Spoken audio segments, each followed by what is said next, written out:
Today I'm going to take about function. So function அப்படின்னா அது ஒரு block of code.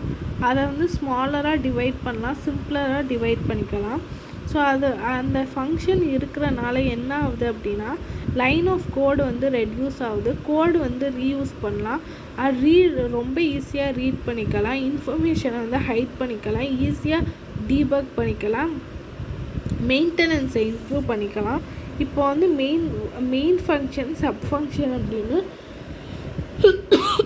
ரெண்டு ஃபங்க்ஷன் இருக்குது.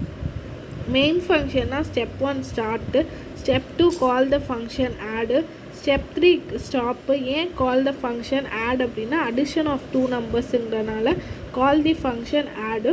ஸோ கடைசி ஸ்டெப்பு ஸ்டாப்பு. இப்போ சப் ஃபங்க்ஷனுக்குள்ளே தான் மற்ற கண்டென்ட் எல்லாமே வரப்போகுது. ஸோ வந்து ஃபங்க்ஷன் ஸ்டார்ட்டு, ஸ்டெப் 2 அப்படிங்கிறது வந்து get the value of AB. அதுக்கப்புறம் ஸ்டெப் 3ங்கிறது C equal to A plus B. இப்போ வந்து பிரிண்ட் சி அப்படின்னு சொல்லி எழுதிட்டு ரிட்டர்ன் அப்படின்னு எழுதுகிறோம். அதுக்கப்புறம் வந்து இதை வந்து அந்த ப்ராசஸ் மூலியமாக வந்து இதை வந்து ஃப்ளோ சார்ட்டாக வந்து அவங்க ரெப்ரசன்ட் பண்ணியிருக்காங்க.